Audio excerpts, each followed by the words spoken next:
perjanjian lama bisa menjadi manusia. Nah, kalau ada agama yang lain yang mengaku-ngaku bahwasan mereka juga penyembah kepada Tuhannya para nabi, tetapi Tuhannya tidak mempunyai sifat yang sama seperti Tuhannya para nabi yang terkonfirmasi di dalam perjanjian lama, saya pastikan itu bukan Tuhannya para nabi.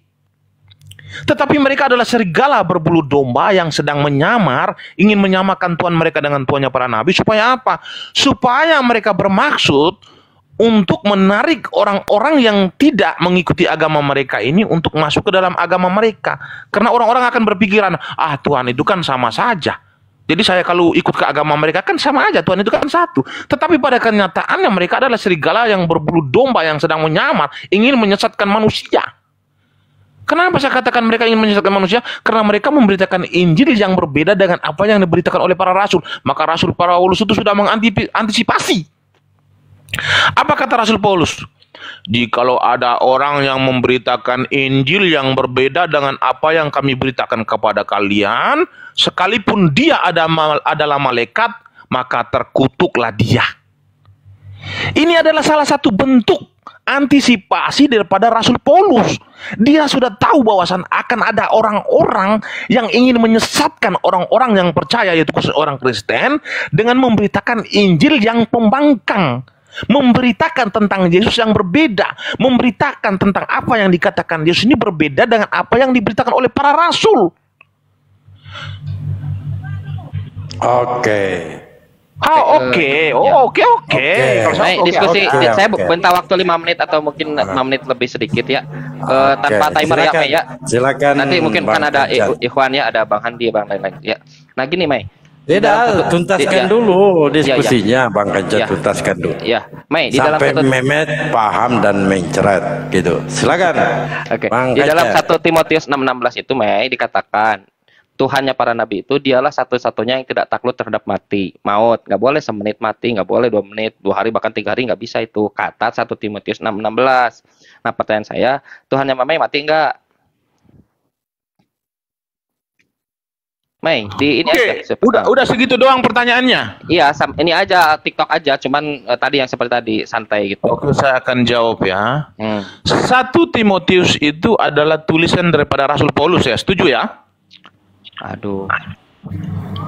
Ya, kamu setuju nggak? Terus apa? Oke. Rasul Paulus mengatakan bahwasan Tuhannya para nabi itu tidak akan mungkin takluk kepada maut.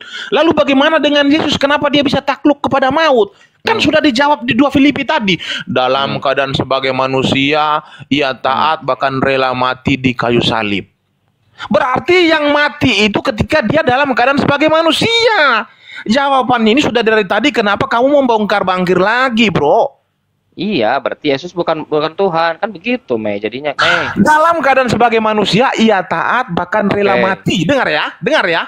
Ya. Penyamaran sebagai seorang manusia itu dia taat hidup sebagai seorang manusia. Makanya Yesus dalam keadaan sebagai manusia itu dia harus mengikuti hukum-hukum Yahudi seperti sunat, dibaptis ataupun yang lain-lain. Itu dalam keadaan sebagai manusia. Dia harus wajib menjalankan hukum Taurat dalam keadaan sebagai manusia. Bahkan dia rela mati di kayu salib. Tetapi itu berbicara dalam keadaan sebagai manusia dalam konteks inkarnasi, bro. Tetapi jadi ada Tuhan yang mati, hakikat, Tuhan kami tidak akan mungkin mati karena dia adalah roh. Roh tidak akan mungkin mati.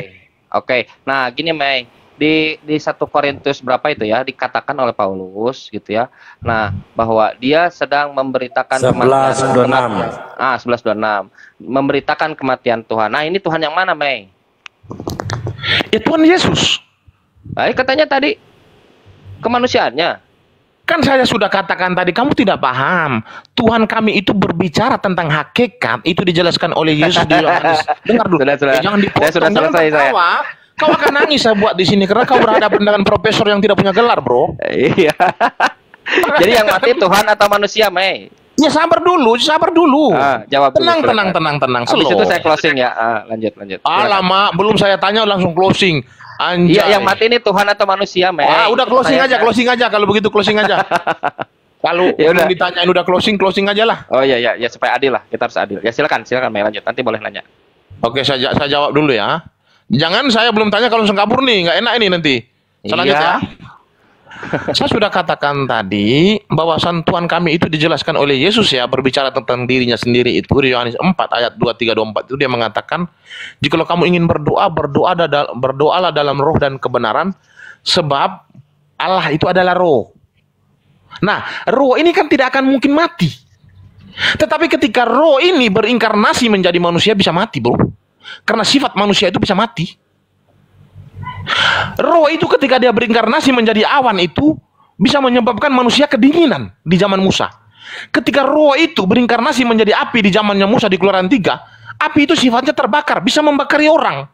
Apakah roh bisa membakari orang? Berbicara tentang hakikat, tidak bisa. Maka saya katakan tadi bahwasan Tuhan itu dalam keadaan sebagai manusia, dia bisa mati. Tetapi ketika dia kembali kepada hakikatnya, dia tidak akan mungkin mati karena dia adalah roh. Sama seperti Jibril. Jibril itu mendatangi Maryam di dalam Al-Quran ya, surat Maryam ya.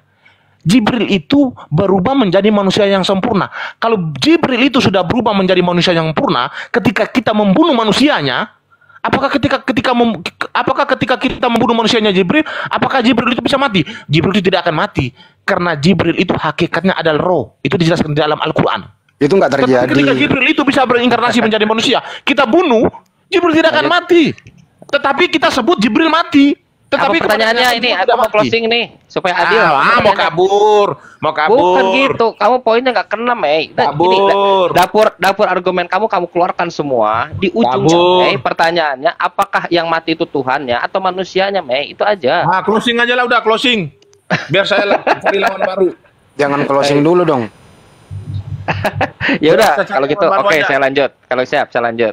Oke, gini, Mei. Nah, yang lahir itu Tuhan atau manusia, Mei?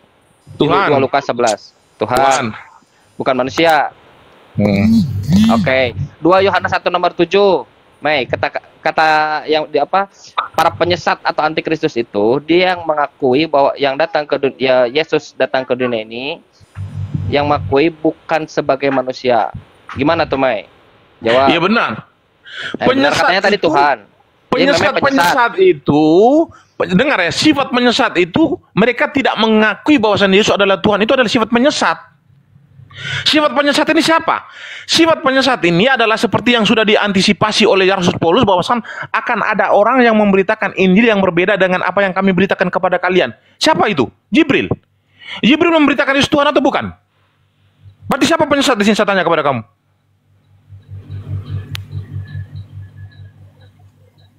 Mana alamat cabut dia anjar. Mei. Oh iya. Aku boleh bergabung nggak, Mei? Boleh, tetapi dialog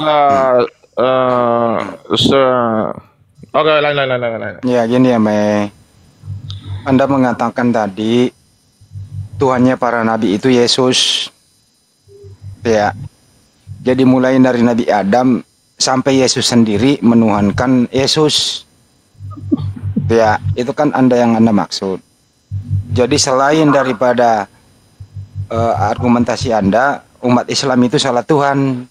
Hanya Anda dan Yahudi benar Tuhannya yaitu Yesus. Nabi Adam ya menuhankan Yesus. Nabi Musa, Daud ya menuhankan Yesus. Terus kemudian Pak Yusuf, Bunda Maria menuhankan anaknya. Yesus menuhankan Yesus, kan begitu kalau konsisten. Jadi saya dengar dari awal tuh bahwa Yahudi itu konsep ketuhanannya adalah sama dengan konsep ketuhanan Anda, yaitu Yehovah atau Yahweh menjadi manusia. Begini, Mei, Yahudi itu tidak mengenal begitu. Ya, Yudaisme itu konsep ketuhanannya ya satu, Yahweh itu atau Yehovah, Hashem, Elohim, itulah yang dia sembah. Tidak ada konsep inkarnasi Tuhannya menjadi manusia. Bahkan kalau memang dia mengakui konsep itu, ya dia tidak akan menolak Mesias yang datang ini. Kan mau dibunuh, malah terjadi pembunuhan. Bahkan sampai detik ini, kalau ada konsep ini di depan mereka, ya diludahi itu orang. Gitu ya, dengarkan dulu ya, Mei ya. Konsep begini yang Anda pakai ke Yahudi, diludahi itu salib. Orang yang bawa-bawa kan gitu. Artinya apa? Anda ini mengemis-ngemis mencoba merubah konsep Yudaisme, artinya memberikan Tuhan baru kepada mereka dengan jalan ya Kristen lah Tuhannya yang benar, yaitu Yesus. Kita cek ya di Bilangan 23, 19, 20 gitu ya. Elohim itu, Yahweh itu, Yehovah itu bukan manusia, itu satu. Jadi tidak ada konsep Yudaisme itu Tuhannya menjadi manusia, hanya Kristen saja. Ajaran-ajaran yang Anda bangun baru dari proses bagaimana supaya ajaran pagan ini berlaku, kan gitu. Kalau semua para nabi itu ya Tuhannya ya satu, nggak pada satupun nabi menuhankan Yesus, nggak ada dalilnya itu, Mei. Jadi kalau bisa, Mei, Anda boleh belajari Ulangan 64, Sema Israel, hukum terutama, Markus 12:29 itu jelas tuh, itu Yesus sendiri loh yang ngomong loh, bahwa saya ini utusan. Kagak ada tuh saya inkarnasi daripada Yahweh menjadi manusia, kagak ada tuh. Gitu loh, Mei.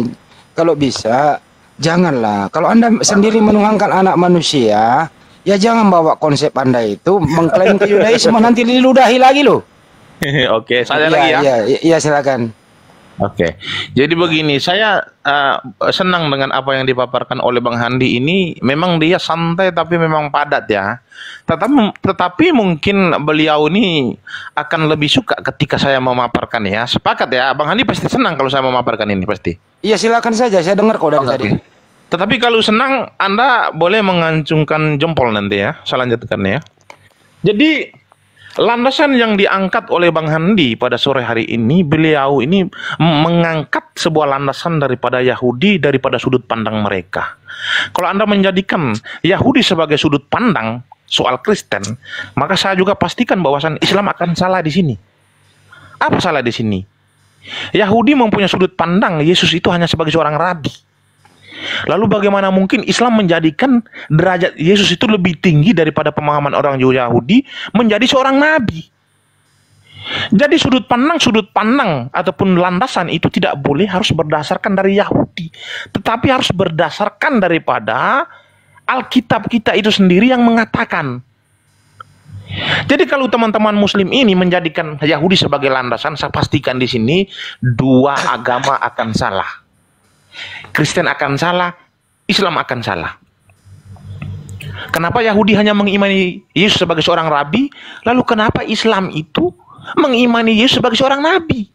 Mereka mengingkari bahwasan Yesus itu bukan nabi. Lalu kenapa Yahudi menaikkan derajatnya menjadi seorang nabi? Lalu kenapa orang Kristen menaikkan derajatnya lebih tinggi daripada nabi, yaitu Tuhan? Bertentangan dengan Yahudi enggak? Bertentangan. Paham ya? Nah, sekarang yang kedua.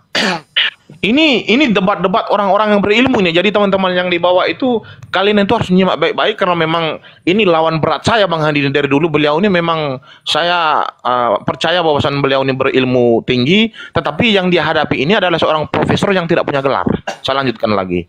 Jadi begini ya, landasan yang diangkat oleh Bang Handi pada sore hari ini, dia mengatakan bahwasan Yahudi tidak pernah mengimani Yesus itu sebagai Tuhan. Yahudi tidak pernah mengimani Tuhan itu berteofani. Saya pastikan kepada Bang Handi bahwasan Yahudi adalah bangsa pengingkar. Ketika Tuhan itu berteofani menjadi awan ataupun api di Keluaran 19, itu mereka ingkari. Tuhan berteofani menjadi api lalu berbicara kepada Musa di Keluaran 3, mereka ingkari. Apalagi Tuhan yang berteofani menjadi manusia di dalam perjanjian baru, sudah pasti mereka mengingkari. Apa alasan mereka tidak mau menerima Yesus sebagai Tuhan dan Juru Selamat? Karena mereka mengingkari firman yang menjadi manusia. Karena mereka mengingkari kemahakuasaan Tuhan seperti yang dilakukan oleh umat Muslim.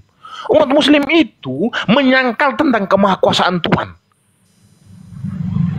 Apakah umat Muslim menyangkal tentang kemahakuasaan Tuhan atau tidak? Pasti. Apa alasannya? Alasannya itu umat Muslim mengatakan bahwasan Tuhan itu tidak akan bisa menjadi manusia. Itulah alasan penyangkalan yang dilakukan oleh umat Muslim, bahwasan secara tidak langsung teman-teman Muslim ini menjustis Tuhannya itu tidak maha kuasa. Tetapi tidak untuk orang Kristen, Tuhan kami adalah Tuhan yang maha kuasa. Kami mengakui bahwasan Tuhan itu maha kuasa, maka dia bisa berteofani menjadi awan ataupun api. Maka di zaman Bunda Maria, Tuhan itu menjadikan manusia, Tuhan itu menjadikan wanita satu-satunya di muka bumi ini untuk menjadikan partner untuk melakukan karya keselamatan kepada seluruh umat manusia, maka dia berinkarnasi di dalam perut Maria menjadi manusia. Itu hebatnya Tuhan kami. Cukup ya, panjang nih. Oke. Maaf Bang Andi agak sedikit menyadarkan Bang Andi ini. Silakan. Enggak apa-apa begitu. Menyadarkan orang itu perlu ilmu yang dia sadarkan. Tapi kalau cuman ilmu singkong isinya tape busuk, ya kagak masuk juga, Mei. Lu kan murid gua. Ini dengerin dulu ya, gurumu lagi ngomong nih. Islam itu mandiri. Tidak tergantung kepada siapapun. Islam itu jelas ada Al-Quran, ada hadis. Enggak tergantung kepada Yahudi. Yahudi itu tegar tengkuk. Gitu ya. Jadi dengerin ya, saya luruskan nih. Islam tidak niru-niru kepada siapapun. Islam mandiri tidak tergantung kepada Yahudi. Yahudi siapa? Orang kafir kok. Ngapain kita mau tergantung sama kafir? Sama dengan Anda semua ini kan gitu. Islam jelas mandiri, berdiri sendiri, tidak niru-niru dengan gaya-gaya siapapun. Ya. Ibadah orang Islam tidak niru-niru siapapun. Ya, kitab suci umat Islam tidak niru-niru siapapun. Oke, jelas di sana. Yang niru-niru ini adalah Kristen. Niru-niru gara Yahudi tapi kekristenan. Satu. Kedua, Yahudi sendiri menolak yang Anda tuhankan itu, kemudian yang dia tolak Anda sandarkan Tuhan mereka. Padahal kenyataannya mereka lah otak pelaku ingin membunuh Tuhan Anda. Terjadi pembunuhan itu. Jelas tau di sini. Yang paling parah adalah teman kita Kristen nih, kitabnya orang lain dipergunakan salah. Diklaim bahwa perjanjian lama itu perjanjian utama Yahudi dijadiin perjanjian lama. Ini kan apa ya? Orang Yahudi punya gitu. Kitab orang diseptuagintakan, diterjemahkan, dicampur Hebrew sama Yunani, kagak nyambung gitu. Artinya apa di sini? Siapa sih sebenarnya yang plagiat di sini? Ya nempel ini Kristen. Bagaimana supaya laku? Ya nempel-nempel kemana-mana kayak benalu. Ada pohon mangga seger, ya di situ dia nempel supaya dia seakan-akan pohon mangga. Padahal apa? Dia ingin mematikan mangga itu, tapi nggak bisa. Agama yang jadi benalu tidak akan pernah laku. Karena nempel sana, nempel sini, nggak punya akar. Akarnya dari Yunani, tapi ingin nempel ke akar Yudaisme. Kagak masuk itu barang. Cek fakta ya. Kita cek fakta aja nih, Mei. Yesua Amasia itu, Tuhan menjadi manusia, tidak maha kuasa, Mei. Ya. Tuhan itu maha kuasa. Yesus, apa yang dia kuasai? Kagak ada. Cek aja. Mulai dari kecil bayi sampai dewasa kagak bisa berkuasa. Orang tentara Romawi kok yang nguasain dia gitu. Jadi Mei, saya sarankan berhentilah menuangkan anak orang. Konsep yang Anda bangun itu terus Anda ngemis-ngemis kepada Yahudi kagak nyambung. Dilemparin batu, diludahi, dibunuh lo malah itu. Serius. Coba aja lo sekarang ke sana teriak-teriak lagi. Diusir. Malu lo ya. Saya lo malu loh. Saya malu kalau mengajarkan agama saya kepada suatu bangsa, bangsa itu menolak, agresif, memalukan, malu loh ya. Jadi mulai sekarang teman-teman Kristen, ya jadilah Kristen yang Yunani. Enggak usah lagi ngemis-ngemis keyahudian. Apalagi Anda mengklaim bahwa Tuhannya Yahudi itu, Yahweh atau Yehovah itu berinkarnasi menjadi manusia. Yudaisme enggak mengenal konsep itu. Alangkah Anda ini sombong sekali nih teman-teman kita Kristen nih. Kalau Nabi sebelumnya itu Anda berikan Tuhan baru kepada mereka. Nabi Adam kagak menuangkan Yesus. Tidak ada satupun data bahwa para Nabi itu menuhankan Yesus. Para Nabi itu tauhid menyembah satu-satunya Tuhan yang benar para Nabi itu. Gitu ya. Cuman Kristen ini membuat Tuhan baru. Tuhan tandingan dengan konsilinya yang ada di Romawi. Yang bos utamanya adalah sebagaimana data tadi adalah Paulus bersama Lukas 2:11, Roma 14:9, Kisah 2:36. Terus kemudian dikonsilikan. Nggak tahu konsili duluan ada atau Paulus yang nulis ini gitu loh. Jadi kagak ada itu, Mei. Jadi jangan coba-coba lagi berargumentasi seperti ini bahwa Yudaisme itu Tuhannya turun menjadi manusia inkarnasi. Kagak ada itu. Kagak ada demikian, Mei. Sekali lagi saya sandarkan ya, umat Islam mandiri. Umat Islam atau ajaran Islam atau agama Islam, dinul Islam itu mandiri, tidak tergantung kepada siapapun. Ya, tidak niru-niru gaya-gaya siapapun. Justru yang niru-niru adalah Kristen. Niru-niru Yudaisme lah, niru-niru Islam lah, terjemahannya ke Islam-Islaman lah. Malu banget pakai Yunani-Yunaninya gitu loh. Jadi saya mohon juga kesempatan kali ini saya himbau kepada orang waras, jangan niru-niru, jangan menjadi benalu. Punya jati diri dan harga diri dan mandirilah. Masuk di Indonesia ke Islam-Islaman. Terakhir dari saya mau nanya kepada Anda pertanyaan.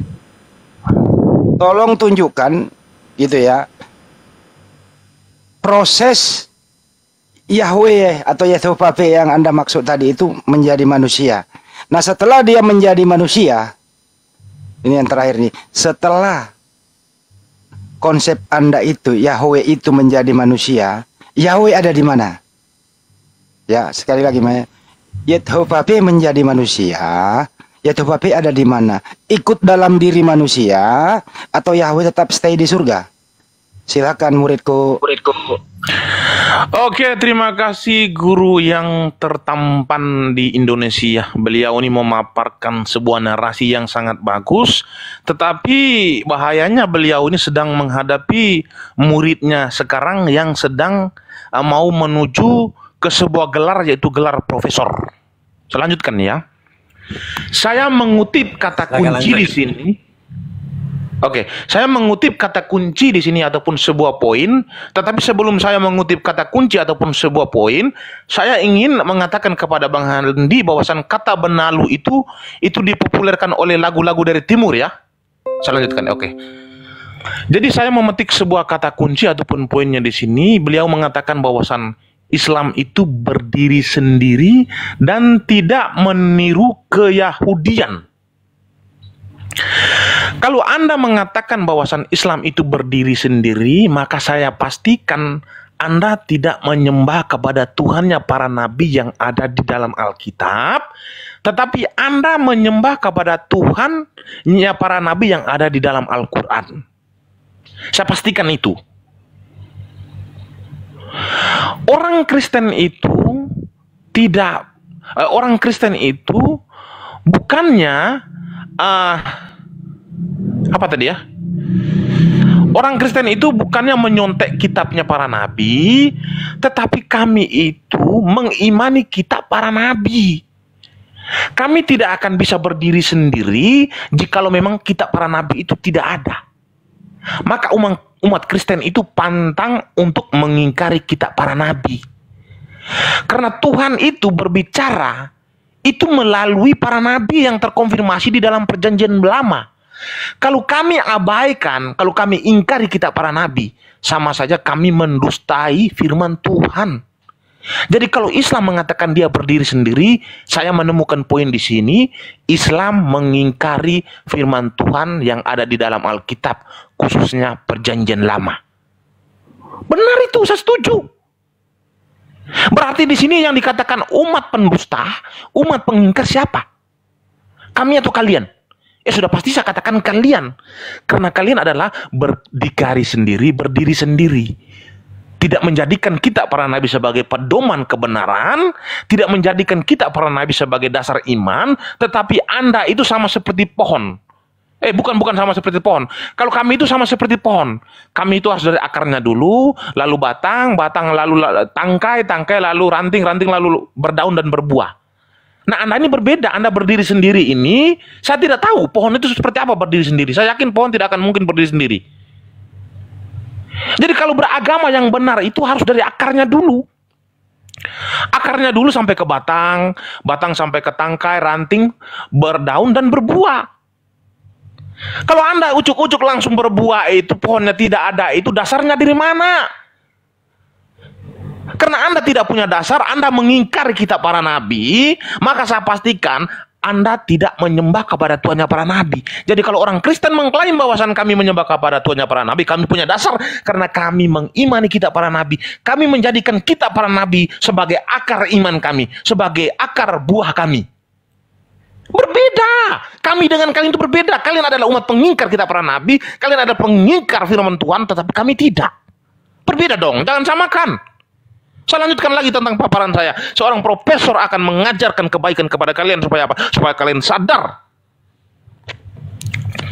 Saya sudah mengatakan dari kemarin bahwasan Tuhan yang benar itu adalah Tuhan yang membuktikan kemahakuasaannya. Kenapa dia harus membuktikan kemahakuasaan kepada manusia? Manusia ini punya akal. Bagaimana mungkin Tuhan yang mengklaim dirinya di dalam kitab para nabi bahwasan dia adalah goib yang tidak bisa dilihat oleh manusia ini, lalu manusia yang punya akal ini mau percaya begitu saja?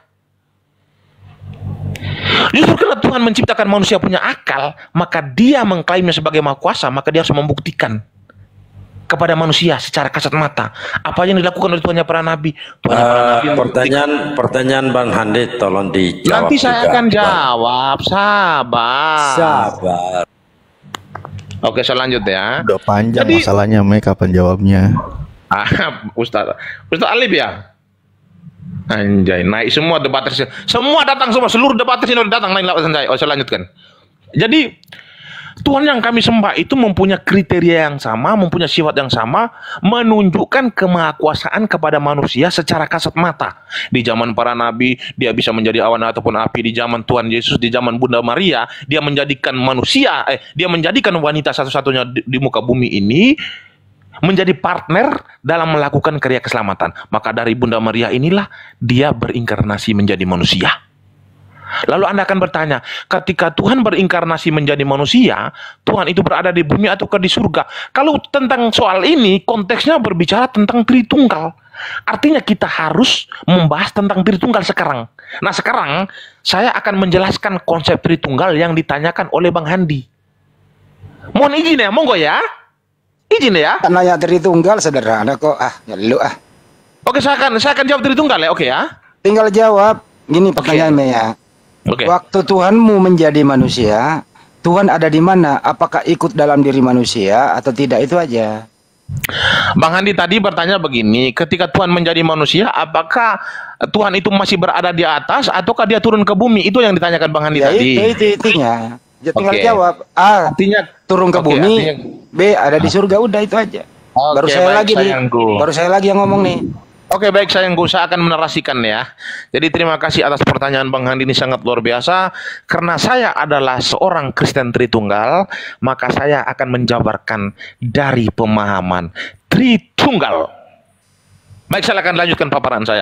Pertanyaan Bang Handi sangat bagus sekali. Beliau mengatakan bahwa ketika Tuhan masuk ke dalam lu bahas Tritunggal panjang lagi. Giliran gue dulu deh, nggak usah jawab deh. Giliran gue lagi. Udah Bang Handi dulu lah. Aku mau jawab, Bang Handi motong-motong terus. Oke, udah nggak tahan. Gue lagi deh. Lu nggak usah jawab pertanyaan gue, sulit. Kalau gitu. Sulit itu. Jadi gini ya bro ya. Nggak usah dijawab, nggak usah. Saya nggak minta Anda jawab kok. Biar netizen yang menjawab. Ya gini. Kristen itu mohon maaf ya, itu benalu. Kristen itu tidak ada akarnya. Ya, dia selalu nempel ke Yahudi. Yahudi adalah akarnya. Nyata loh ya. Tuhannya Yahudi lu jadiin manusia. Tuhannya Yudaisme lu jadiin manusia. Nempel jadi benalu. Tapi kagak laku. Kagak bisa mematikan tauhidnya Yudaisme itu. Itu satu. Di Indonesia ada nempel juga ke Islam jadi benalu.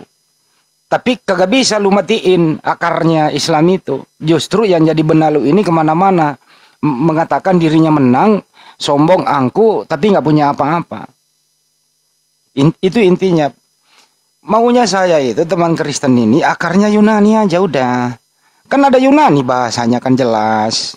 Di sana kan konsepnya Yunani itu Yesus dilantik ya secara aklamasi.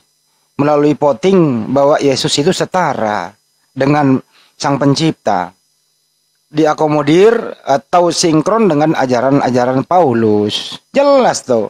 Jadi saya imbau kepada Kristen, jadilah akar Yunani. Nggak usah jadi benalu kepada agama lain. Nggak bagus itu. Anda tadi mengatakan bahwa para nabi itu berbeda dengan sembahan yang ada di Islam. Ada 25 nabi yang tercatat di dalam Al-Quran, mulai dari Nabi Adam, Idris, Nuh, Hud, Saleh, Ibrahim, Ismail, Ishak, Lut, Yakub, Yusuf, Suhaib, Ayub, Zulkifli, Musa, Harun, Daud, Sulaiman, Ilyas, Ilyasa, Yunus, Zakaria, Yahya, Nabi Isa alaihissalam, Nabi Muhammad sallallahu alaihi wasallam. Ini kita hafal mulai dari kelas 1 SD. Ini sembahannya semua adalah Allah Subhanahu wa Ta'ala. Contohnya saja Yudaisme. Kebetulan kalau ada sama di Torah, nabi-nabi ini begitu, ya memang para nabi itu tauhid. Karena Yudaisme itu dalam segi tauhid itu mereka konsisten. Ya bahkan mereka kalau ingin tefila memilih masjid, najis masuk gereja. Itu loh. Ini fakta loh. Jadi dalam Yudaisme sama Islam itu kagak pernah debat mengenai konsep ketuhanan. Yang berbeda adalah syariat saja. Tapi mereka tetap adalah orang kafir karena menolak Nabi Isa alaihissalam dan menolak Nabi Muhammad sallallahu alaihi wasallam. Umat Islam itu tidak ada yang ditolak-tolak. Nabi Isa alaihissalam, Yesus Masya itu kami muliakan, kami imani sebagai nabi yang pernah ada di muka bumi, diutus membawakan Injil secara oral. Kan jelas Sema Israel Adonai Elohenu Adonai Ehad. Kan jelas hukum terutama dengarlah wahai orang Israel. Kan jelas anak Maria itu adalah utusan Tuhan. Kan jelas dia seperti manusia pada umumnya, mulai dari bayi sampai dewasa. Nah, yang menjadi problem di sini teman-teman, tidak bagus banget loh kalau para nabi yang pernah hidup di muka bumi memberi ajaran gitu ya, takluk kepada perintah Tuhannya, manut kepada perintah Tuhannya, berserah diri kepada perintah Tuhannya. Tapi Anda berikan Tuhan baru kepada mereka, anak Maria, naudzubillah min zalik. Ini ajaran macam apa ini? Saya kalau dengar ini ingin muntah. Saya kalau dengar ini ingin meludahi seperti apa yang dilakukan Yudaisme. Mestinya muridku ini malulah. Malulah membawa orang yang menolak Tuhan Anda. Malulah selalu berkamuflase, berpelagiat orang-orang yang Yudaisme ini menolak Tuhan Anda. Bahkan meludahi, jijik, bahkan waktu itu dialah otak pelaku pembunuhan Tuhan Anda. Ingin mencelakakan anak Bunda Maria ini gitu loh. Padahal tidak punya salah. Ya berkomplot sama penjajah. Bagaimana orang ini dimusnahkan di muka bumi. Anehnya lagi gitu ya. Anehnya lagi Anda iakan penistaan Yudaisme. Anda iakan sebagai iman menebus dosa Anda. Nauzubillah min dzalik. Jadi dibalik kekejaman Yudaisme ingin membunuh para nabi itu, Anda imani gitu loh. Ini kan keterlaluan ini agama ini. Serius. Ini baru kali ini saya keluarkan ilmu kepada Profesor Gadungan ini yang hanya tahu dan tempe yang agak sedikit berbau gitu loh. Jadi Mei, saya sarankan, ya mulai sekarang, saya nggak melarang Anda menjadi Kristen. Tapi pusat Kristen itu ada di Vatikan. Pusat Kristen itu ada di sana. Bukan dari kampung halaman Yesus. Ada di Antioquia, bergeser ke barat. Nggak bergeser kembali ke kampung halaman. Kalau memang ini ajaran ini laku, buktinya di kampung halaman Yesus, tempat lahirnya Yesus Masya itu nggak laku. Kristen itu kagak laku. Lakunya di mana? Ya berkembang biak di Vatikan. Vatikan terbagi-bagi. Masuk ke Indonesia. Kagak laku juga. Karena nempel. Orang-orang Kristen ingin menjual Kristennya ke Islam mana dia? LAI supaya bisa diterima oleh masyarakat mayoritas Islam di Indonesia. Ya terjemahannya di Islam kan lah. Ini kan penalu. Nggak punya harga diri dan jati diri. Kagak malu gitu Mei. Saya maunya Kristen di Republik ini gitu ya. Jadilah Kristen yang mandiri gitu loh. Minimal pakai King James. Mandiri itu. Pakai aja gitu loh. Nah ini di Indonesia ke Indonesiaan. Ke Jepang ke Jepang-Jepangan. Gimana ya? Nama Tuhannya berubah-ubah. Yesus Kristo di Itali. Di Indonesia Yesus Kristus. Di Jepang nggak tahu lah namanya. Di Cina bagaimana namanya? Orangnya juga berubah-ubah gambarannya. Matanya sipit. Warna kulitnya putih. Di Eropa matanya blok, rambutnya gondrong. Di Ethiopia, di Burundi, warnanya hitam. Ini namanya gimana ini? Mau apa ini agama ini nggak konsisten gitu loh. Gitu loh, Mei. Mei, gini aja deh, Mei. Saya bisa buktikan loh tadi, ada 25 nabi, ya, ada di Al-Quran, dijelaskan semua jelas gitu loh, Mei ya. Jelas sekali di Al-Quran itu, bahwa semua para nabi menyembah Allah Subhanahu Wa Ta'ala. Ya, Mei ya. Coba Anda tunjukkan, kami ada di surah As-Zumar 39 sampai 11 dan seterusnya itu ya. Banyak sekali itu bagaimana surat Taha 14 sama para nabi menyembah Allah Subhanahu Wa Ta'ala. Jelas itu. Jadi Islam itu mandiri, tidak tergantung kepada siapapun. Saya ingin satu pertanyaan lagi, lu mau jawab bodo amat. Tunjukkan kalau mulai dari Nabi Adam sampai Yesus menuhankan Yesus. Kan Tuhan Anda Yesus nih. Ya. Coba tunjukkan satu data aja di Bible. Tapi jangan coba ke perjanjian lama, nggak ada. Yeremia 31 sampai 36, ya, Torah itu adalah perjanjian baru untuk Bani Yakob, Bani Israel. Anda jadiin perjanjian lama.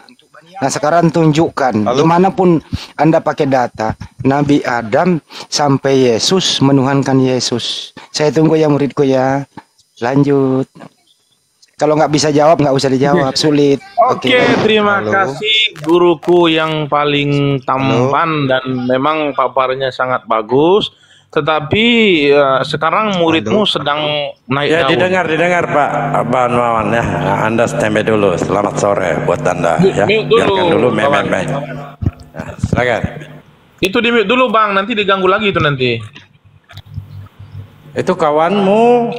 Bang Wawan mute dulu Bang Wawan. Bawaan jangan diganggu. Marahi. Profesor Singkong mau bicara. Oke, saya lanjutkan ya. Jadi sebelum saya menjawab, saya memetik. Di mute dulu Pak, nanti Bapak bantu saya, tapi tunggu dulu nanti saya kasih waktu nanti. Jadi begini, saya sebelum menjawab, saya memetik kata kunci dan poin di sini. Bang Handi mengatakan begini, dari sudut pandang Al-Quran, bahwasan orang Yahudi ataupun orang Israel itu adalah kafir. Kafir itu alasannya apa? Karena orang Israel tidak mengakui Allah Subhanahu Wa Ta'ala sebagai Tuhan, karena orang Israel tidak pernah mengakui Yesus sebagai Nabi, karena orang Israel tidak mengakui Muhammad sebagai Nabi, maka mereka adalah kafir dari sudut pandang Islam. Nah, kalau Anda menjadikan dalil Anda ini sebagai untuk menjelekkan orang Yahudi, bahwasan mereka adalah kafir, maka saya juga bisa menjadikan kitab saya untuk menjelekkan orang Yahudi adalah kafir. Yahudi itu tidak mau menerima Yesus sebagai Tuhan dan Juru Selamat, maka mereka adalah kafir. Kenapa saya katakan mereka adalah kafir?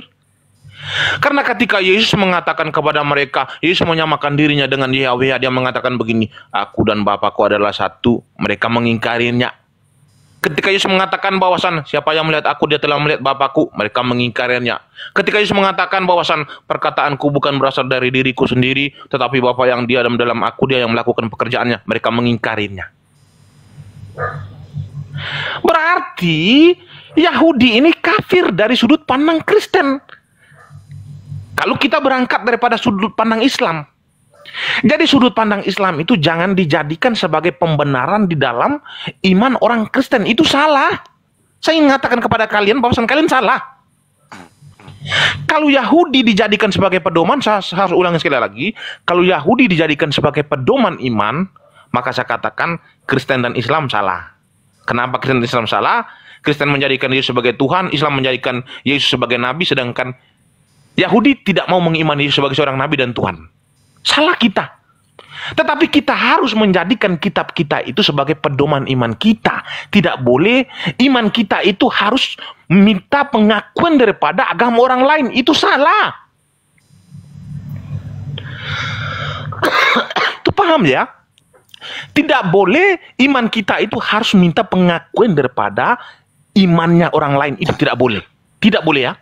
Nah sekarang saya lanjutkan tentang ketuhanannya lagi. Saya ingin memastikan kepada kalian bahwasan Tuhannya orang Kristen itu adalah Tuhannya para nabi. Yesus adalah YHWH yang menjadi manusia. Jadi kalau Anda bertanya bahwasan apakah Nabi Adam, Musa, Yesaya, Yeskiel, Daud, Salomo itu menyembah kepada Yesus? Saya pastikan mereka menyembah kepada Yesus. Hanya saja ketika Tuhan di zaman inkarnasi ataupun teofani menjadi awan ataupun api, dia tidak pernah mengakui namanya sebagai Yesus, tetapi dia hanya disebut Yesus ketika dia dalam konteks inkarnasi menjadi manusia. Dan di zaman para nabi itu, nama Yesus itu belum muncul. Yang ada itu hanya nama Yahweh. Nama Yesus itu muncul di zaman Bunda Maria ketika Tuhan dalam konteks melakukan karya keselamatan kepada manusia. Maka ketika dia menjadi manusia, maka manusianya tersebut diberi nama Yesus. Oke lah, kalau untuk nama Yesus tidak ada di dalam perjanjian lama, tetapi sosok yang ada di dalam tubuh Yesus adalah Yahweh itu sendiri. Jadi kalau para nabi itu sudah pasti menyembah kepada Yahweh, berarti mereka menyembah kepada Yesus.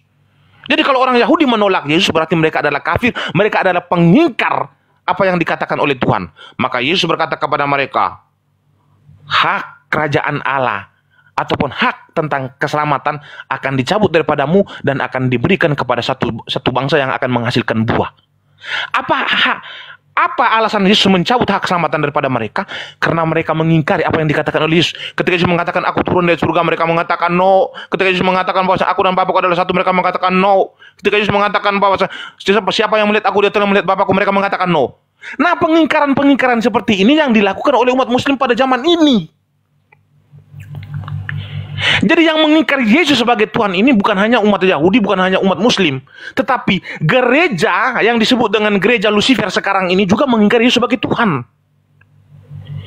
Yahudi mengingkari Yesus sebagai Tuhan, Muslim datang-datang mengingkari Yesus sebagai Tuhan. Gereja Lucifer sekarang ini mengingkari Yesus sebagai Tuhan. Jadi yang mengingkari Yesus sebagai Tuhan ini bukan hanya orang yang beragama, tetapi penyembah setan juga mengingkari Yesus sebagai Tuhan. Itu harus dipahami dulu. Penyembah setan itu juga, agama-agama Lucifer ini mereka menjadikan setan itu sebagai Tuhan mereka. Mereka mengingkari Yesus sebagai Tuhan, sama seperti kalian. Tetapi Yesus dengan secara gamblang sudah mengatakan kepada orang Yahudi bahwasan aku dan Bapakku adalah satu. Jadi kalau kamu tidak percaya bahwasan aku adalah dia, kamu akan mati dalam dosamu. Kenapa kamu tidak percaya bahwasan aku adalah dia? Karena engkau telah menjadikan iblis sebagai bapakmu, maka engkau tidak menangkap firmanku. Kamu telah menjadikan iblis sebagai bapakmu, kamu telah menjadikan iblis sebagai tuanmu, maka firmanku yang kusampaikan kepadamu bahwasan aku dan Bapakku adalah satu, aku telah turun dari surga, itu kamu tidak percaya karena kamu mengingkarinya. Karena kamu telah menjadikan iblis sebagai Tuhanmu, sebagai bapakmu. Karena dia adalah bapa segala pendusta yang kau jadikan Tuhan. Dia mendustakan dia sebagai Tuhan. Iblis, sifat iblis adalah mendustakan dia sebagai Tuhan, seperti yang dilakukan oleh gereja satanik sekarang ini, yaitu penyembah kepada Lucifer. Silakan Bang Andi. Maaf agak sedikit sakit Bang Andi. Iya, sakit memang kalau lu ngomong sama gue, gurumu lu lawan. Dengerin nih, Yahudi itu menolak Yesua Mesia. Kami Muslim meluruskan dia adalah utusan Tuhan. Mestinya kamu berterima kasih kepada Islam karena membela Tuhanmu yang kau tuhankan ini gitu loh. Tapi sayangnya memang anaknya Bunda Maria bukan Tuhan. Dia punya jasmani dan rohani sama dengan kita. Rohnya kau tuhankan, badannya kau anggap sampah. Gitu loh. Jadi anak orang lu bagi dua. Yahweh masuk ke dalam diri Yesus, jadi Tuhannya Yudaisme. Lu masukkan kepada anaknya Maria, lu tuhankan rohnya, badannya lu kesampingkan. Lu bunuh badannya, lu jadiin penebus dosa. Ini ajaran apa? Sekali lagi saya ulang ya. Tuhannya para nabi, ya. Lu bikin suatu ajaran dari Paulus, dari Lukas, rohnya kau jadiin Tuhan, kemudian jasmaninya lu matiin menebus dosa. Kalau ini konsisten, artinya pencipta alam semesta menurut akidah kamu, ya, masuk ke dalam kandungan Bunda Maria, mestinya di luar nggak ada Tuhan. Kalau cuman satu roh Tuhanmu, kecuali lu pakai roh bertanduk 7. Nah, lu pilih dulu tanduk yang mana yang dikandung Bunda Maria itu. Nah, setelah dikandung 9 bulan, artinya apa? Tuhannya Yahudi ini lu masukkan dalam kandungan perempuan, kemudian lu bagi dua anak orang. Nah ini kalau lu pakai teriak-teriak di sana bukan lagi lidudai, tapi lu pulang tinggal nama. Nah ini kalau lu kumandangkan di daerah sana, ya, lu pulang tinggal nama. Serius, emosi mereka dengerin konsep lu ini. Cuma mereka ini orangnya tidak agresif. Kalau dia tidak lu datengin. Mereka ini agama bukan dakwah. Agama yang diam. Judaisme itu agama yang diam, tidak agresif mereka. Itu satu. Mei, dengarkan baik-baik. Kristen itu, Mei, bukan lahir di kampung halamannya Yesus. Kristen itu lahirnya di Antioquia, di konsili di Romawi. Jadi lu harus Yunani-Yunanian. Kan tadi dibilang, Mei, Kristen ini benalu. Masuk Indonesia keislaman. Di Bible-nya keyahudian. Akarnya Yunani. Mestinya akarmu Yunani aja, ya udah. Kami tuh ingin Anda itu loh seperti agama lain gitu loh. Punya jati diri lah. Jangan kamu pelase. Jangan niru-niru gitu gaya-gaya agama lain. Gak bagus. Tadi pertanyaan saya lu jawab. Larinya ke Trinitas. Yesus gak pernah ngajarin gitu loh. Gitu ya. Terus kemudian kita tahu ya, Kristen sekarang alhamdulillah sudah banyak yang saya waraskan. Ya. Kristen di Indonesia sudah banyak yang saya waraskan dengan teman-teman yang lain. Siapa itu? Ya kita kenal Unitarian itu, dia juga sangat signifikan populasinya untuk menambah jumlah populasi di Indonesia. Unitarian sama SSJ. Mereka sudah tersadarkan, mereka sudah waras, tidak menuhankan anak Maria. Anak Maria Yesua Amasia ini adalah utusan Tuhan, ciptaan Tuhan. Itu sudah saya waraskan, Mei, tinggal lu aja nih. Trinitas sebenarnya juga ini perlu diwaraskan oleh Wanes. Jadi alangkah acak kadulnya tuh Kristen di Republik ini. Ada Wanes, ada Tritunggal, berantem dengan sendirinya. Gitu ya. Jadi ini mestinya mikir gitu loh. Kok bisa ya kita ini berantem? Halo. Konsep ketuhanan kita kok belum final dan mengikat. Saya pernah dengarkan, Mei, ini dengarkan pada pendeta-pendeta dan satu room. Dia berbicara begini. Memang konsep ketuhanan kita itu belum final dan mengikat. Kami masih tunggu informasi selanjutnya. Sebenarnya yang benar yang mana nih gitu loh. Menunggu Yesus Amasia turun yang kedua kalinya.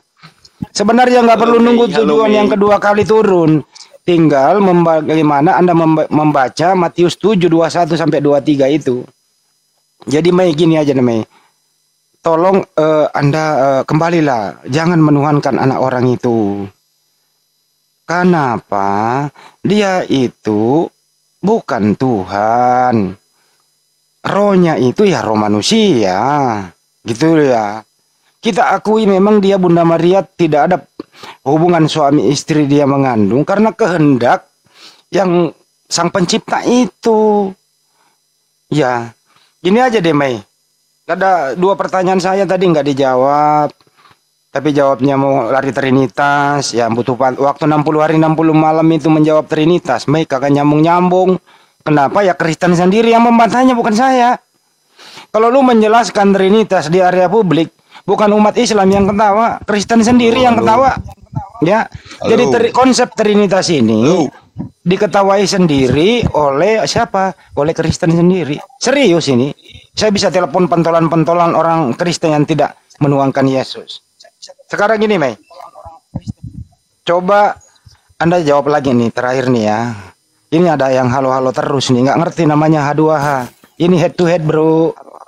Ya, ini head to head H2H. Lu diam aja dulu. Oke. Habis ini Halo. ya ini dia nih halo-halo melulu nih. Habis ini sebentar, gue respon dulu ini halo. Kenapa halo? Ya. Biar gue respon Halo, dulu. salah sambung. Anda diam dulu.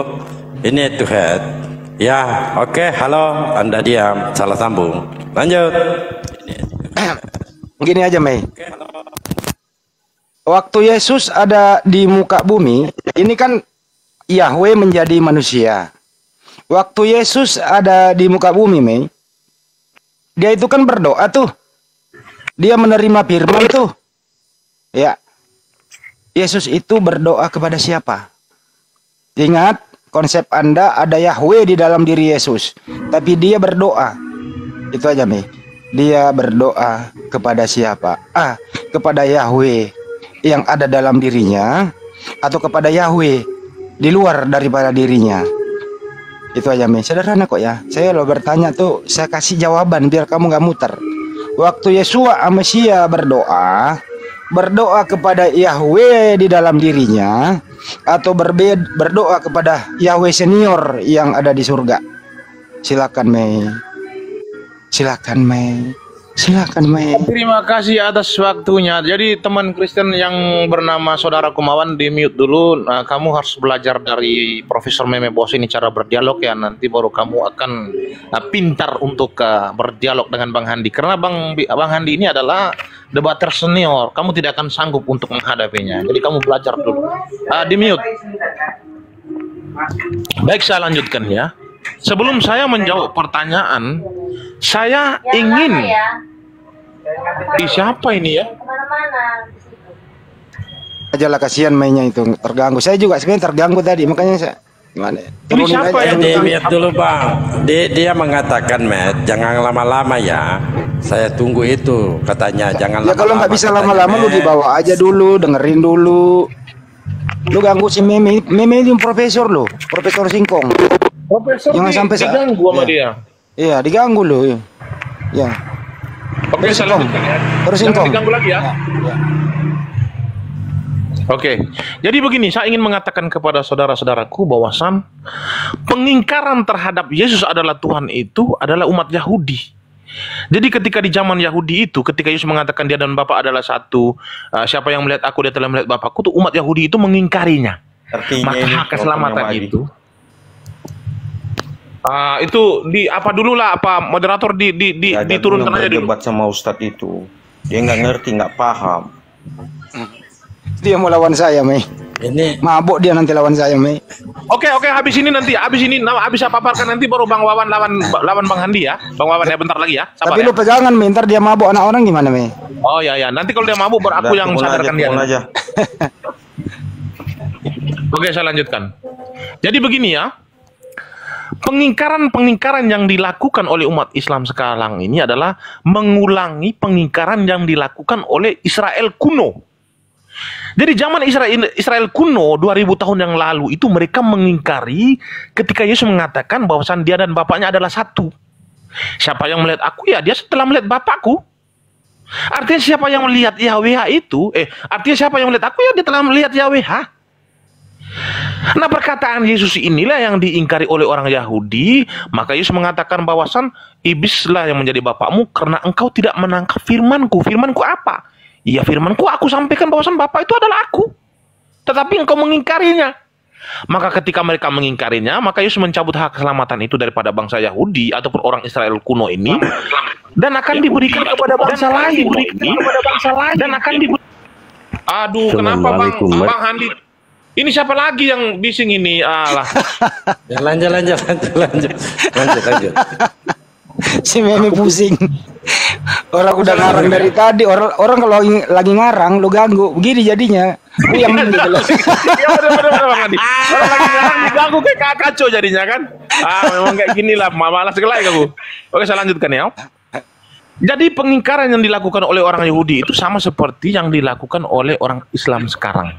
Jadi ketika zaman kuno, Israel kuno itu, ketika mereka mengingkari apa yang dikatakan oleh Yesus, maka Yesus mencabut hak keselamatan itu diberikan kepada bangsa lain. Jadi orang Kristen itu berpikiran bahwasan pembangkangan ini tidak ada muncul lagi. Karena Israel kuno itu sudah musnah. Ternyata di zaman yang baru itu, ada lagi pembangkang yang dilakukan oleh teman-teman Muslim ini dengan mengatakan bahwasan Yesus itu bukan Tuhan, Yesus bukan Allah itu sendiri. Sama seperti yang dilakukan oleh orang Israel kuno. Mereka ini tidak menangkap firman yang disampaikan oleh Yesus. Inilah akibatnya tidak menangkap firman yang disampaikan oleh Yesus, maka mereka menjadi sama seperti orang Israel kuno ataupun orang Yahudi kuno, menjadi pembangkang. Nah, pembangkangan ini bukan hanya dilakukan oleh teman-teman Muslim, tetapi berlanjutan sampai ke zaman modern ini yang disebut dengan agama satanik. Penyembah iblis, penyembah setan sebagai Tuhannya, mereka juga ikutan pembangkang, mengatakan Yesus bukan Tuhan. Tetapi orang Kristen tetap kokoh pada pendirian Alkitab bahwasan Yesus adalah Tuhan. Apa alasannya? Karena kami menangkap firman yang disampaikan oleh Yesus. Berbeda dengan kalian itu tidak menangkap. Siapa lagi ya? Orang lagi ngarang diganggu. Itu mute lah si Alex itu. Bang Alex mute, Bang Alex. Alex di mute dulu lah. Nanti dia silakan. Orang lagi ngarang diganggu. Orang lagi ngarang diganggu, pusing lah. Hilang semua apa nih apa? Rancanganku hilang semua gara-gara Pak Alex ini. Aku pusing. Oke. Ya benar. Rancanganku hilang semua. Gak bener ini Alex.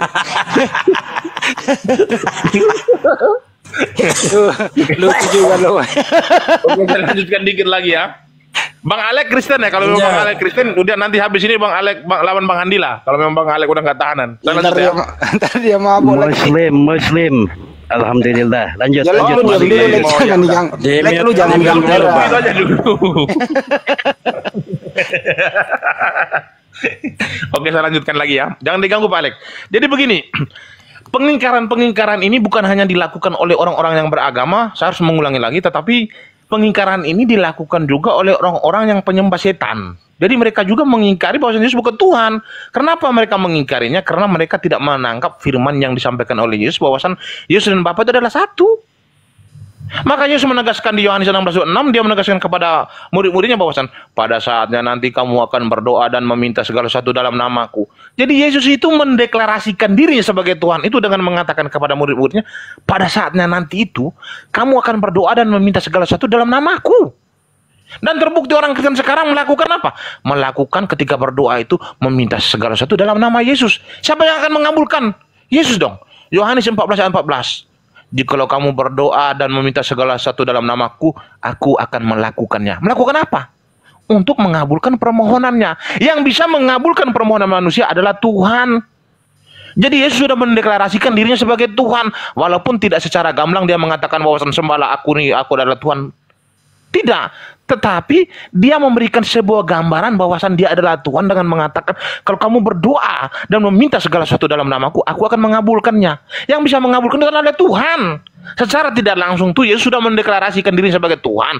Tetapi ayat-ayat seperti inilah yang dijadikan oleh orang Yahudi sebagai pembangkang, yang dijadikan oleh teman-teman Muslim ini sebagai pembangkang, dijadikan oleh agama satanik penyembah Lucifer ini sebagai pembangkang. Udah Meh, cukup Meh, lu gak jawab pertanyaan gua. Oke, maaf agak kelamaan ya. Ini Yesus berdoa kepada siapa Meh? Oke, baik.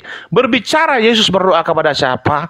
Tuhan di dalam perjanjian lama itu dia bisa berbicara kepada dirinya sendiri. Oke, berdoa kepada dirinya sendiri. Cukup. Bentar. Berbicara dalam hati, manusia juga bisa melakukan itu. Berbicara dalam hati adalah berbicara kepada dirinya sendiri. Jadi kalau mempersoalkan Yesus berdoa itu, kita di sini mempunyai 3 penjelasan. Penjelasan pertama, Yesus berbicara kepada dirinya sendiri, artinya berbicara dalam hatinya. Yang kedua, dalam keadaan sebagai manusia, dia menjadikan teladan kepada manusia bahwasan cara berdoa itu harus bermohon kepada Tuhan yang berada di atas. Loh, bukannya Tuhan ada dalam dirinya, Mei? Iya, itu salah satu bentuk teladan yang dia tunjukkan bahwasan ketika kamu ingin berdoa itu harus berdoa meminta kepada Tuhan yang di atas. Maka dia bohongin orang bahwa tidak ada Tuhan dalam diriku. Makanya dia mengatakan kepada murid-muridnya ketika di Sungai Yordan, dia mengajarkan doa Bapa kami. Dia mengatakan begini, ya udah, Bapa kami yang ada di surga. Ya udah deh. Giliran gue lagi, lu nggak usah jawab, pusing nanti. Oh ya, oke. Gue kasihan sama lu. Oke lah, giliran Bang Andi lagi. Tapi sebentar giliran aku mau ngarang, jangan diganggu. Iya, bukan gue yang ganggu. Mau ngarang diganggu. Ya gini ya, Maya. Sekali lagi saya ulang, saya ini sebenarnya masih anggap lo masih bisa lah diselamatkan. Kenapa ya anak orang ini jangan dituhankan lah. Kedua, tidak ada konsep agama manapun, agama samawi itu ada inkarnasi, pencipta itu menjadi manusia, kemudian pencipta ikut dalam diri manusia. Ini ajaran nggak masuk akal. Karena kalau pencipta ini masuk ke dalam ciptaannya, bagaimana perut Bunda Maria itu? Nggak bisa dibayangkan perut Bunda Maria kok bisa nampung pencipta di dalam dirinya. Ada yang mengatakan hanya sebagian pencipta yang masuk, jadi masih muat. Kemarin baru kita dengar hanya 50% Tuhan itu yang ada dalam diri Yesus. Jadi tidak full Tuhan dia. Tapi kalau full pencipta alam semesta masuk dalam diri Yesus, wah ini berbahaya kandungan Bunda Maria ini. Tapi alhamdulillah selamat. Itu membuktikan bahwa yang dikandung Bunda Maria bukan Yahweh pencipta alam semesta itu gitu. Itu sih sebenarnya untuk edukasi anak kecil nih gitu loh. Supaya jangan sampai ikut karangan Anda, Mei. Begini ya, Mei. Yesus itu berdoa kepada Sang Pencipta, jelas. Karena dia utusan Tuhan. Tuhannya para manusia di zaman Yesus itu termasuk ibu kandungnya dan bapak tirinya kagak pernah menuhankan anaknya. Dia berdoa kepada Sang Pencipta. Tidak berdoa kepada Tuhan dalam diri anaknya, nggak ada itu. Jadi alangkah sombongnya angkunya itu dan tidak bermoralnya orang-orang yang berpendapat bahwa Tuhan para nabi itu adalah Yesus. Tapi waktu itu Yesus belum bernama, masih dalam keadaan roh. Tapi setelah dilahirkan Bunda Maria, roh ini nempel dalam fisik, diberi nama Yesus. Artinya Tuhan mereka sebenarnya adalah Yesus. Nah ini Anda memberikan Tuhan baru kepada mereka. Hati-hati nanti dimintai pertanggungjawaban. Ketemu nanti Nabi Adam, ketemu Nabi Isa, lu dipelintir pala lu. Lu kenapa jual-jual? Lu beriin Tuhan baru kepada umat Islam. Kenapa lu berikan Tuhan baru? Gitu loh. Saya nggak pernah nuankan itu kok. Nah ini berbahaya nanti pertanggungjawabannya di mahkamah kuburan. Kemarin semalam kan ada mahkamah kuburan tuh lu ditanyain. Tungguin lu di sono. Pas orang pulang nganterin lo ke kuburan, lu ditanyain, ini kemarin waktu hidup kurang ngasem, ngarang-ngarang bebas. Sejak kapan gue menuhankan Yesus? Nah, lu siap jawaban tuh, dipelintir ntar di sono. Dengarkan baik-baik, Mei. Yesus dan Bapa itu dua pribadi, Mei. Lihat Yohanes 8, 17, 18. Yesus tidak pernah menyebut dirinya Tuhan. Justru Yesus mengatakan, Bapa sebagai sembahan satu-satunya yang benar. Kan Yohanes 17:3 jelas. Yohanes 10 kisah 10:38 juga Yesus adalah yang diurapi. Yesus itu diurapi loh. Apa itu diurapi? Ya artinya ada yang mengurapi. Begitu ya. Yesus adalah rasul imam besar. Nah, lu baca Ibrani 3:1. Yesus adalah penyampai pesan kepada Tuhan yang maha. Penyampai pesan sumbernya dari Tuhan yang Maha Esa. Yesus adalah pembela orang beriman. Yesus itu adalah berbeda dengan pencipta. Dia diciptakan. Banyak sekali data-data di Bible itu Yesus itu utusan Tuhan. Nah kalau Anda konsisten aku dan Bapa adalah satu, ya ini Anda kebingungan juga. Ini saya sering cari bulan-bulan satu apa? Satu RT kah? Satu kelurahan kah? Satu keluarga kah? Kalau Yesus dan Bapa adalah satu, atau kalau kamu melihat aku, kamu melihat Bapa, bukankah Bapa nggak bisa dilihat? Artinya di sana, kalau kau ingin melihat Bapa, lihat yang aku kerjakan karena Bapa memerintahkan aku mengerjakannya. Itu loh, karena Bapa nggak bisa dilihat. Ini bahasa perandaian, bahasa perlu diterangkan. Bahasa yang perlu ditafsirkan kepada orang-orang agar tidak salah. Karena kalau Anda tidak diberi pengajaran, Anda mengatakan, oh jadi Bapak berkumis dong. Bapak bisa masuk kamar mandi dong. Bapak bisa netek dong. Nah, perlu dijelaskan bahwa bukan berarti melihat secara kasat mata. Tapi lihat yang aku ajarkan. Karena firman yang kuterima itulah bersumber dari Bapak. Aku ajarkan. Jadi apa pekerjaan saya? Artinya pekerjaan Bapak juga. Itu maksudnya aku dan Bapak adalah satu. Bukan satu fisik. Kalau dia satu fisik, ya Bapak adalah dalam kandungan. Masa Bunda Maria mengandung yang menciptakan Bunda Maria? Kan aneh, Mei. Tidak bisa itu katakan, oh yang dikandung Bunda Maria adalah yang menciptakan Bunda Maria. Yang disembah Bunda Maria isi kandungannya. Anda nggak bisa lepas dari situ kalau Anda menuhankan anak orang loh. Ingat ya, kunci sebenarnya teman-teman kalau diskusi ini kandungan Bunda Maria. Langsung aja tanya, siapa Tuhannya Bunda Maria? Bingung kan jawabnya? Yesus. Kalau Yesus adalah Tuhannya Bunda Maria, artinya Bunda Maria menuangkan kandungannya. Padahal adalah Tuhan di surga. Bapak itu sendiri. Itulah men. Jadi berhentilah mengarang-arang, berhenti menjadi benalu. Jadilah Kristen yang konsisten seperti Buddha dan Hindu, tidak perlu jadi benalu ke Yahudi-Yahudian, tidak apalagi ke Islam-Islaman. Saya ingin tuh Kristen yang ada di Indonesia merubah sikap loh. Bahwa ya kalau Anda ketemu dengan kita ya ucapkan aja apa kek, nggak usah assalamualaikum lah, gitu ya, nggak usah mempergunakan kata-kata Islam sembahan umat Islam lah, nggak usah pakai istilah-istilah rasul lah, nggak usah pakai Alkitab lah, sampulnya begitu. Yunani aja udah Theos, gitu ya, Apostolos, Logos. Kenapa masuk Indonesia Yunaninya dihilangkan, pada original tesnya Yunani gitu loh. Bahkan Ibraninya juga dibuang, terus kemudian bermanuver mengarang-arang sesuatu. Mei, kamu terakhir lah, kamu semakin lama nanti kalau kamu ngarang ada suara masuk, kamu pusing lagi nanti. Kamu nggak usah jawab pertanyaanku. Lebih baik saya sadarkan kau Mei, kalau ada es balok ya dipeluk-peluk dikit biar adem, bahwa sekali lagi Mei, tidak ada konsep para nabi itu bahwa yang sang pencipta itu inkarnasi menjadi manusia, nggak ada. Ini konsep pagan Mei. Ini konsep pagan. Ini konsep sebelum Yesus Mesias lahir di muka bumi ini udah ada. Apalagi ada pertumpahan darah dijadikan tumbal menebus dosa.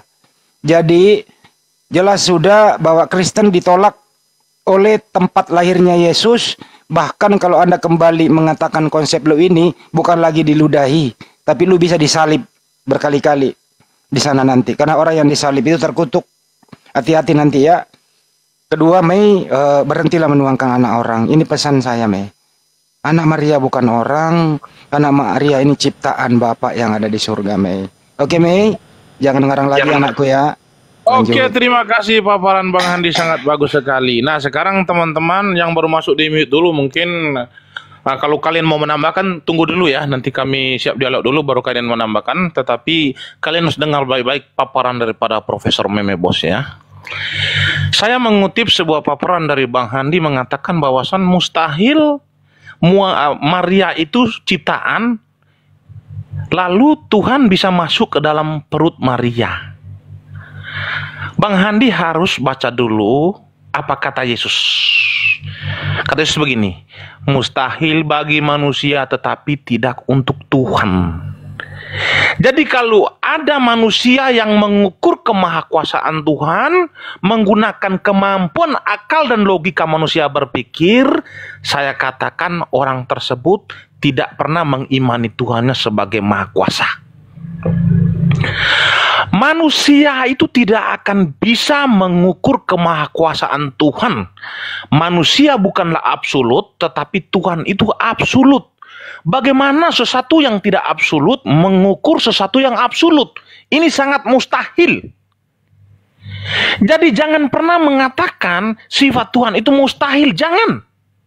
Hanya teman-teman muslimlah yang mengukur kemahakuasaan Tuhan itu menggunakan kemampuan akal dan logika manusia berpikir. Tetapi orang Kristen tidak pernah mengukur Tuhan. Tetapi kalian hari ini telah menjengkali Tuhan, mengukur Dia, tetapi kami tidak.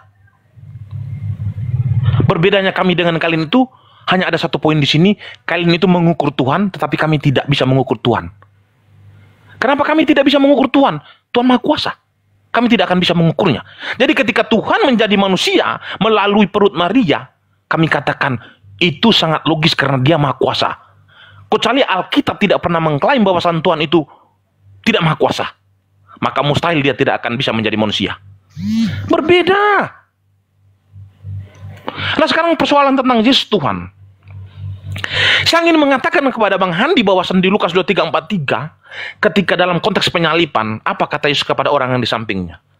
Hari ini juga engkau akan ikut bersama-sama aku di dalam kerajaan surga, artinya di dalam taman paradiso bahasa Yunaninya. Apakah seorang nabi mutlak dia bisa melakukan vonis kepada orang yang di sampingnya tersebut masuk surga. Bukankah di dalam agama Abrahamik, baik Yahudi, Kristen maupun Islam, meyakini bahwasan yang berhak memvonis seorang masuk surga ataupun neraka itu hanyalah Tuhan itu sendiri. Sudah nggak boleh ngomong nggak ini, Mai? Bentar dulu, bentar Ustadz Alif, belum. Sikit lagi. Sini Ustaz, gantian nama saya. Terusin bro. Sikit lagi. Biar lupa ngarangnya lanjut. Enggak, maksudnya sabar nanti. Oke, lanjutkan ya. Jadi di dalam agama Abraham,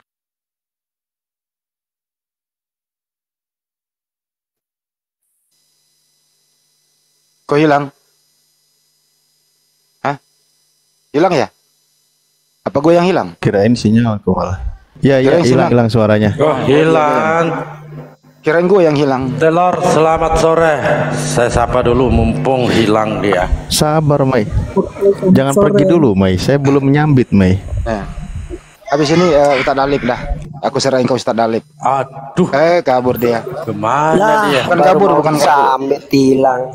Aduh.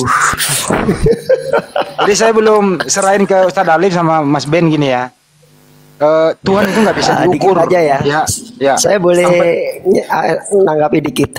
Jadi inilah sebuah ketidakwarasan dalam berlogika ya. Ketika Tuhan yang maha kuasa, tapi di satu sisi dia dibilang tidak maha kuasa. Bagaimana mungkin api dalam saat yang bersamaan dia juga dibilang es? Ini kan ini kan namanya nggak normal ini. Makanya ketika Tuhan yang maha kuasa, ketika Tuhan yang maha kuasa yang merupakan sosok yang transenden, dia sebuah sosok yang absolut, maka mustahil sosok yang absolut itu menjadi sosok yang relatif atau nisbi. Karena ketika dia menjadi sosok yang nisbi, berarti hilang sebuah keabsolutannya hilang. Berarti hilang sebuah keabsolutannya hilang. Dia ini. Ini kenapa ini? Double suara lu, Mei. Signalnya dia. Kenapa ini Roh Kudus kami ini? Signalnya dia, signal. Di-mute aja dulu, Mei. Signal lu nggak bener, Mei. Ya. Cari pohon dulu, Mei. Naik dulu yang tinggi, Mei. Oke, saya lanjutkan ya. Ketika sebuah sosok yang absolut terus berubah menjadi sosok yang nisbi, maka keabsolutannya hilang. Ketika keabsolutannya hilang, berarti dia tidak lagi absolut, berarti dia bukan Tuhan. Sesimpel itu. Ketika sosok yang maha kuasa berubah tidak maha kuasa, berarti dia sudah bukan lagi Tuhan. Sesimpel itu. Dari sini sudah jelas ya, siapa yang sedang menjengkali Tuhan, siapa sedang menghinakan Tuhan. Karena yang namanya Tuhan itu pasti mustahil memiliki sifat terlarang yang bertentangan dengan sifat absolutnya. Itu mutlak itu, tidak bisa dibantah untuk orang-orang yang berakal. Lanjut Kang Alif. Jadi saya dikit. Aku dulu belum habis tadi Bang Handi, Bang Handi tadi dikit lagi. Iya. Ya silakan ngarang lagi nggak apa-apa. Oke, ngarang dikit lagi ya.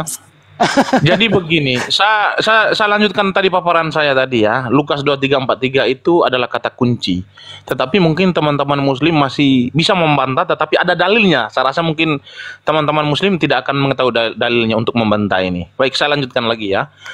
Lukas 23:43 itu Yesus memvonis orang tersebut pada hari itu juga akan masuk surga bersama-sama dengan dia. Sedangkan di dalam agama Abrahamik, Yahudi, Kristen maupun Islam mengakui bahwasan yang berhak memvonis seseorang masuk surga itu hanyalah Tuhan itu sendiri. Tetapi Yesus di sini bisa melakukan itu. Itu poin pertama. Nanti teman-teman boleh menjawab ya. Itu poin pertama, itu dicatat. Poin pertama. Yang kedua, Yesus secara gamblang mengatakan kepada murid-muridnya Yohanes 6 ayat 37 sampai 39, dia mengatakan begini. Aku telah turun dari surga. Apakah ada seorang nabi yang bisa turun dari surga selain Yesus? Tidak ada. Yang bisa turun dari surga itu sesuai dengan ada di dalam perjanjian lama itu hanyalah Tuhan dan malaikat. Di dalam kitab saya sangat menjelaskan bahwa yang bertata di atas surga itu hanyalah Tuhan dan malaikat, tidak ada yang lain. Yang bisa turun dari surga itu untuk berbicara kepada nabi-nabi itu hanyalah Tuhan dan malaikat. Tetapi Yesus di sini mendeklarasikan dirinya sebagai Tuhan dengan mengatakan bahwa aku telah turun dari surga. Nah, ketika Yesus mengatakan dia turun dari surga, hanya ada dua kemungkinan. Kalau Yesus ini hilang lagi suaranya. Hilang. tanda-tanda ini. Tanda. Ya beginilah kalau cari pohon dulu manjat yang tinggi. Ya udah saya sambung lagi dikit sebelum ke Ustadz Alif. Jadi data yang dia bawa itu perikopnya itu Yesus disalibkan, teman-teman ya, di Bukit Tengkorak, gitu ya. Itu aja sih, nggak usah ditanggapi lah. Yang namanya juga Lukas. Iya. Gitu ya. Terus kedua, kalau oh ya Ustadz dulu deh, Ustadz aku belakangan dah. Ya Ustadz dari tadi kasihan lanjut, Ustadz. belum habis, kirain udah nggak usah ditanggapi, makanya kirain lanjut memenya juga pergi belum Ya, datang. kedua Ustadz bahwa ya, katanya Tuhan bisa diukur. Dia yang ngukur Tuhan loh. Kenapa Tuhannya bisa dia ukur? Ya karena dia masukkan dalam kandungan. Kandungan itu terukur. Dokter bisa mengukur kandungan. Ukurannya apa? Ada hari-harinya. Pertama berbentuk apa dulu. Kemudian 9 bulan ya dilahirkan. Terukur dia. Hidup terukur juga. 0 tahun dia nggak lagi ngapain. Butuh apa. Sampai dia berkumis. Tuhan itu ya nggak bisa kayak gitu, Mei. Jadi nggak ada masuk akal. Anak kecil pun kalau udah bisa ngomong, itu pasti membantal lu tuh. Jadi saya ini mewakili anak kecil supaya pinter-pinter dikit lah. Kalau meme sudah terlanjur basah ya sulit untuk dikeringkan ya nggak apa-apa lah. Tapi mari kita edukasi bahwa ya sang pencipta itu nggak bisa kita ukur. Tapi kalau sudah dimasukkan dalam kandungan menjadi manusia ya terukur, terbatas dan seterusnya. Kira-kira gitu. Ustadz Alif silakan. Sebelum ke Ustadz Alif, saya sapa dulu Pak Ustadz ya. Selamat sore Mbak Sil. Selamat sore. Iya, selamat sore. Wah, kencang kali ehonya Mbak.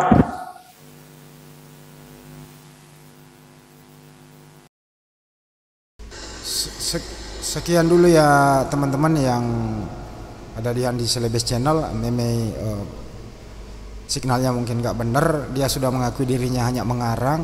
Ya itulah memaksakan anak orang dituhankan. Konsep Yahudi dipakai, Tuhannya Yudaisme, Tuhannya para nabi menjadi manusia. Ini dipakai di sana, diludahilah di sana. Ya ajaran Barat terus ya menjadi benalu, nempel di mana-mana begitu. Kagak laku juga. Makasih buat semuanya. Sampai jumpa lagi nanti. Mohon maaf atas segala hilap. Terima kasih. Assalamualaikum warahmatullahi wabarakatuh.